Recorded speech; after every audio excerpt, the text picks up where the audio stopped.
Happy Sunday, folks, and welcome to the CfM Elite Lifestyle Business Community. And if you're joining me for the first time, hello. And if you're return watchers, welcome back. So today's topic, I've just put a title about social media.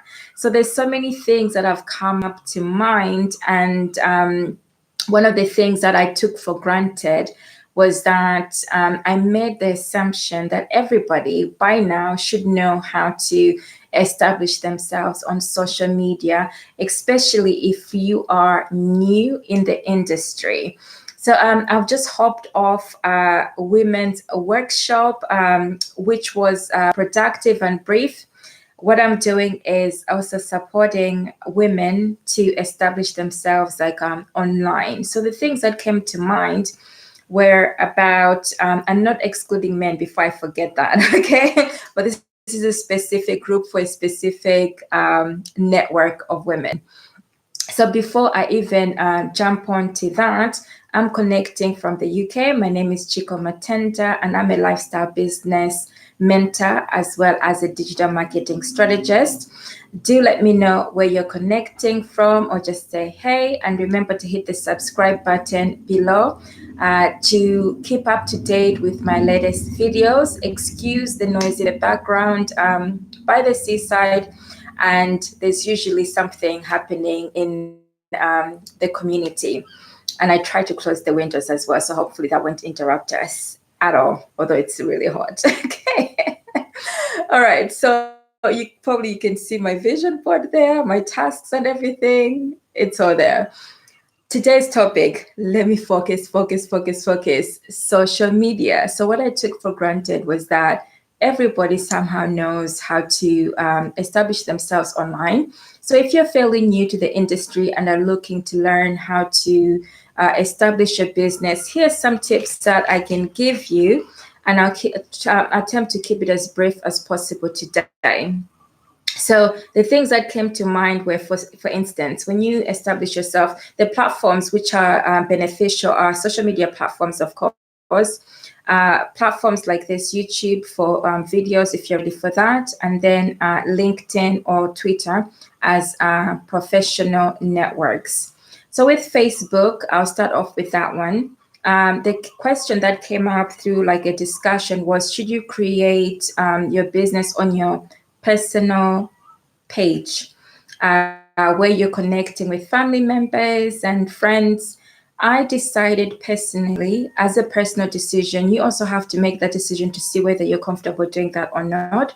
I made a personal decision when I started my online business that I wanted to establish another personal profile page so that I could build up my network of contacts who were like-minded people, and they were mainly focusing on business-related matters. So really separate from family members and close friends. So that has worked very well for me in that my timeline and anybody that I connect to, it's very focused to specific things that I'm interested in my niche market. And the people who connect with me are also like-minded individuals. So that's how I've developed my my network. And the tip on how you can do that, if you're thinking about starting anew and growing your network on a separate page or even on your existing page, is to join networking events online or offline.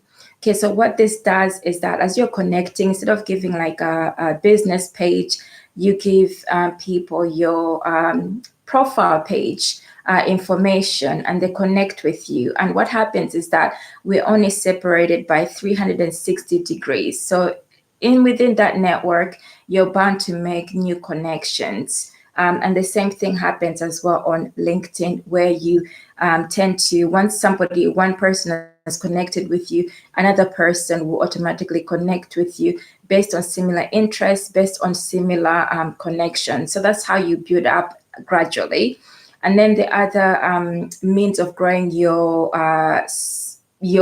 community or your network as well is by attending live events such as webinars, as well as Facebook live sessions or sessions like this, on YouTube or LinkedIn, where you have an opportunity to connect with people on common themes and common threads on social media. So people who are commenting, we are by nature curious people. When somebody makes a comment or somebody is interested in a specific topic, they ask a question to the person who's presenting. The likelihood is that somebody's going to click on your name if you're the person who's making a comment, and then they'll go and look at your profile. And if they're interested in what you have to say on your page and your timeline, then they're most likely to send you a friend request or a network request on LinkedIn. So what you want to do is ensure that when you set up new profiles is to complete them in full with descriptions, including how you are going to help people, rather than about focusing heavily on what you do. It's more about how you are going to help people and add value. And it's always useful to compare what other people are doing as well within your niche market, to look at similar themes within their bios, so that it helps you to also have people who are within your niche market to connect with you, and to understand what you do. So your messaging is quite good to have, including things like your life vision or your purpose, even if it's just really brief, so that people understand what your core values are. And then within that, but it's also making yourself unique as well, not just making it generic. It's personal to you, what your core values are, not just copying and pasting from somebody else, but building up on ideas and then incorporating your own perspective in that as well. And then you want to include links when you start to establish blogs, websites, or other social media platforms. You want to include them in your bio, so that there are other people who have an opportunity to connect with you via other platforms, or they get to learn more about your business. It makes it much easier to automate some of your systems and processes rather than chasing people. So for instance, if you have a blog site, if you include that link of your blog site onto your social media platform, people will automatically click on that, rather than saying, please read my blog, for instance, or have the latest article. That is a means to just automate it so that people click on it. Okay. And in the background, you can then provide updates of your blog or your blog via your timeline. So if you have like your own personal profile on whichever platform you choose, whether it's like social media or LinkedIn, you just provide that link. Then the people who are really interested in reading further then will go on to your blog, as an example. Okay, then Instagram. Okay, I hope this is helping somehow, adding value. Instagram. These are just things that I was thinking about that some people may not be privy to, may not know it. Instagram is similar. Everything that I'm saying is similar, common theme, having full descriptions, having links, making it easily accessible so that people know what you are offering in terms of value and how you can solve a problem or offer a solution that they're looking for. It's not really about selling products. It's making it easier for people to connect with you, thinking from their perspective. So on Instagram, I tend to see like when people set up like accounts, they write their content, and within the content, they include a link. So I'm just here to confirm or affirm that within your description, you are not able to click a clickable link within Instagram. Maybe in the future, it will become easier. But in the meantime, use your bio to post your links. So for instance, you write your content, you have a new blog out or a new YouTube video. You may miss the opportunity if you just only include it in your content and not in your bio.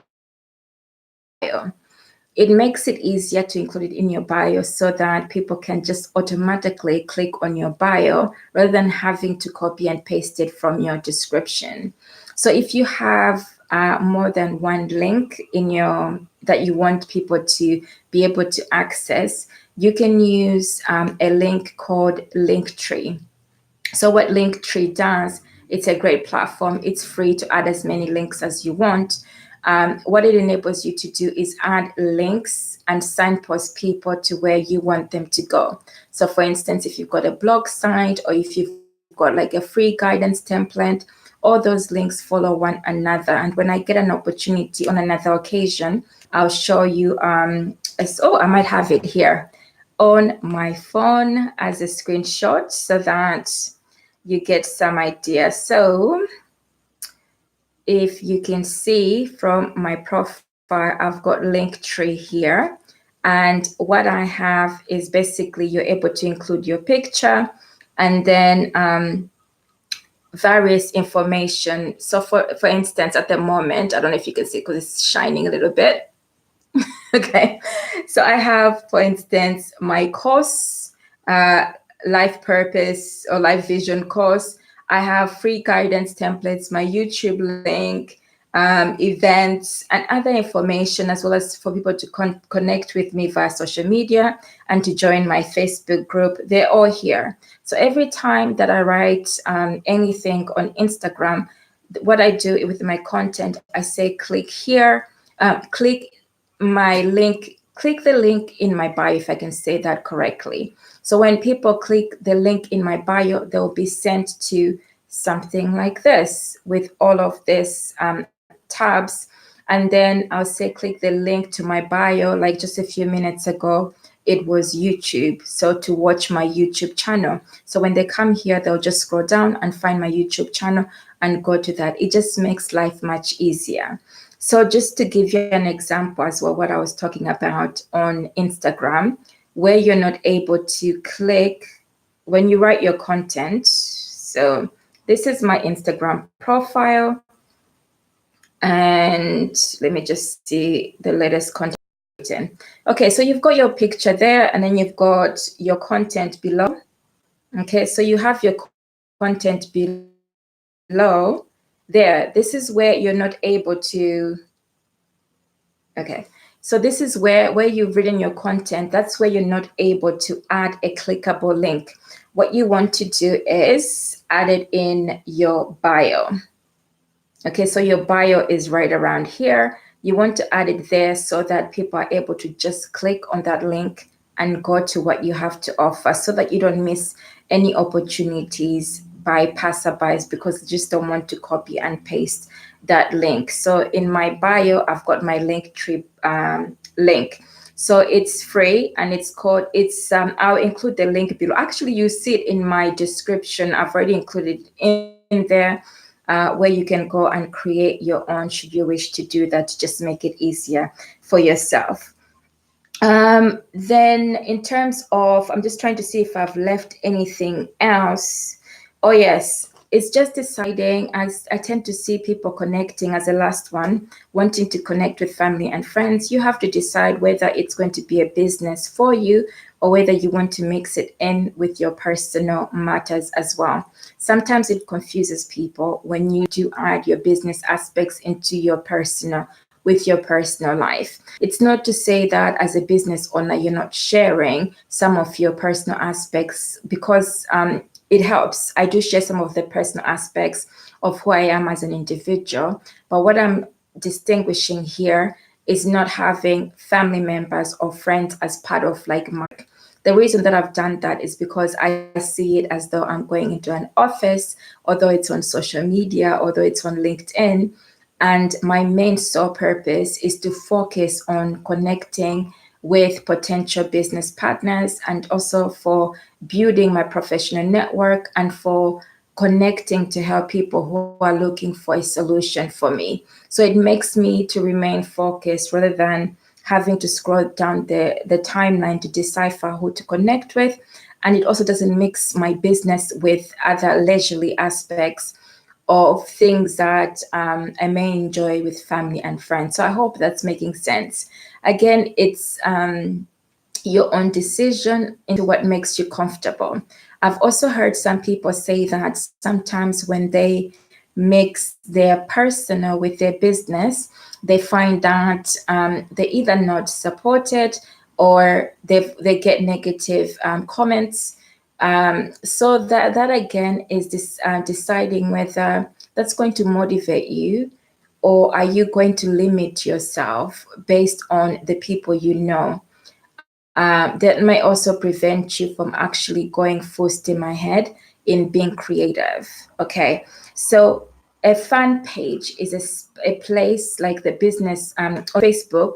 A fan page will help you to create content, so that is a space that can also become where you just connect with your network and as part of your business to create content that enables you. I can't talk today for some reason. I've been on full steam today. So the fan page is a space which enables you to connect with people within your network and the people that you're wanting to help. It's a great place to create content. So on all these social media platforms, it's important to remain consistent. Once you decide the type of business that you're going to have, what you're going to offer in terms of educational information, it's very important to offer educational information that's going to add value, that's coming from your perspective. Then also set a schedule on how often you're going to post. Okay, I post every single day. That's a personal choice. There's sometimes when I take 1 day or 2 days off during the weekend. It's important to review what does your client, what do they think like? Your client persona, your customer avatars, you may call it. What do they usually enjoy? And the other reason why you also want to keep posting on a regular basis is to keep the algorithm. So to make your posts be within sight, because the less you post, the less likely people will connect with you in terms of knowing that you're still going. And it also helps with the consistency for people who are supporting you to know that, oh, this person is going to be sharing some information. Let me look on their timeline or on their fan page, so that they kept up to date as well. So the adding value is important, because then if it's adding value, then it's also about looking at, you just don't want to create posts that are just generating likes. That we're moving away from likes, like Instagram has stated. It's looking at offering something that is going to impact and offer a solution to somebody. That way you're developing a business rather than likes, which may not give you what you're looking for in terms of monetary value as a business owner. Okay, so it's moving beyond the friendship level. So I'll summarize here. This was an impromptu live session. If you noticed me having like moments where I was just like, that's because I jumped on here just thinking about things that I may have taken for granted, assuming that everybody knows about establishing on Facebook, on social media, and works as a business startup. So to summarize, it is highly recommended that you do establish on 1 or 2 platforms to help raise awareness about your business, and then to also look at systems that will help you to like automate it, especially if you're going to be busy, and including links in your profile, being as descriptive as possible. If you want to learn anything more about how to automate your business, do feel free to connect with me, or also look on my description. I often add useful information on other systems and processes that you could include as part of your business. And if you want me to focus on a specific area next time around, let me know. I can be as descriptive as possible to make it easier for you to launch your online business. Thanks for joining me on this impromptu live session, and I look forward to connecting with you on the next live session. Bye for me for now.